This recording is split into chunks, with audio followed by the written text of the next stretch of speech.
अच्छा दर्शक बंधु सोयाबीन आपण मैंने अनेक प्रकार रेसिपी बनईकी खाई सारी किंतु सोयाबीन यही चटपटा यम्मी स्पाइसी वाला रेसिपी जब आप बनई ना ताहले तो निहाती बनातु। यही रेसिपी बनवाई आपण मानक घंटा घंटा धरिक मसला कषि तरकारी बनवाई पड़बनी ना आपण मानक तरकारी टेस्ट विभिन्न प्रकार मसला आज सोयाबीन रेसिपीर टेस्ट हूँ केवल आपण मानकर हाथर ही कमाल।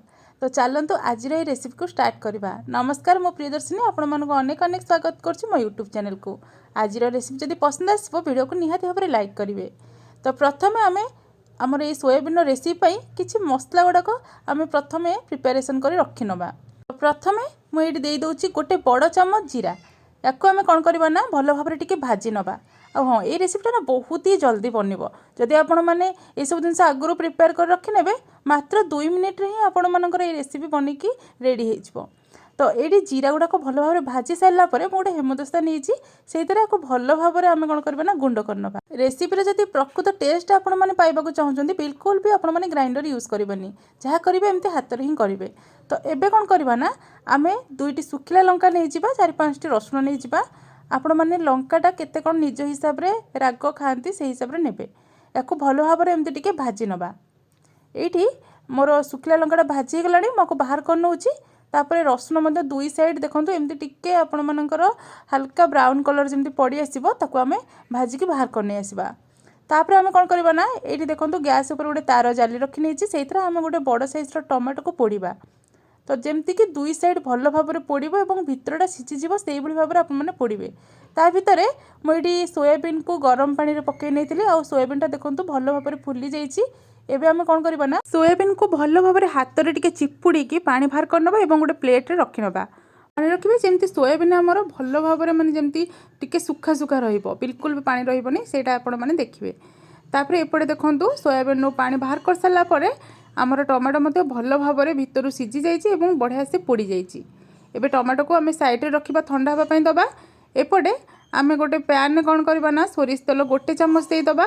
ये रेसिपी को मुझे सोरिष तेल बनई जोटार कि टेस्टा बहुत भल आसो। तेल भल भाव में गरम हो सारापर सोयाबीन को देदबा से आम अल्प टिके लुण देदबा स्वाद अनुसार और हलदी पाउडर देदबा।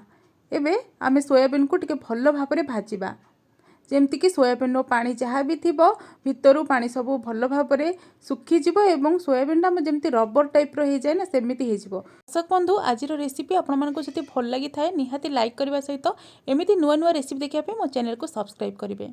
ये देखिपे सोयाबीन केते बढ़िया कलर आसवा सहित बहुत सुंदर भाव में भाजी हो गला। एबे यही सोयाबीन को आम साइड रखा। एपटे आम गोटे बड़ प्लेट नहीं जावा। आम आगुरी जो मसला सबू को भाजिकी रखी थे से सबू को गोटे पर गोटे स्टेप बाय स्टेप आम ऐड करवा।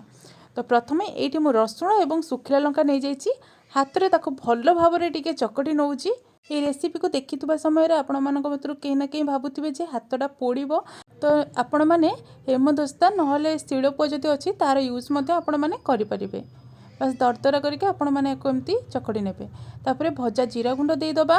तापर ये देखो जो पोड़ी रखी टमाटो से तार जो ब्लैक कलर अंशटा रही ना चोपाटा से आम बाहर कर नवा और ताकू ये मसलार भल भाव में टिके चकटी नवा। चकटी नहीं सारापर आम ये देदबा भाजी रखी सोयाबीन। सोयाबीन पर मुझे देदे गोटे बड़ साइज कटा पियाज एमती सरू सरू कर आपने काटिकी देवे। तापर लास्ट धनिया पत्र एवं गोटे चामच कंचा सोरिष तेल दबाक बिल्कुल भी भूलें। स्वाद अनुसार आपण मैंने अल्प टिके लुण छिंची पारे। तापर या भल भाव में एवं या कोड़े नवा। देखिपे केते बढ़िया लगुच ना जहाँ को टिके स्पाइसी पसंद आ सोयाबीन पसंद से तो यहाँ बहुत ही फेवरेट हो। बास एमिति भाव में आपण मैंने सोयाबीन ये मसला को भल भाव में परस्पर सह मिसई ने। ये देखिपे चटपटा सोयाबीन आमर केते बढ़िया लगुच। आमती आपण मैंने निहाती भाव में घरे ट्राए करंतु। गरम गरम रुटी परोटा सांगरे खाइबा बहुत ही बढ़िया लगे। आशा आज रेसिपी आपण मानक निहाती पसंद आसथिबो। पसंद आसले वीडियो को लाइक करने सहित चैनल को सब्सक्राइब करंतु। रहुची नमस्कार।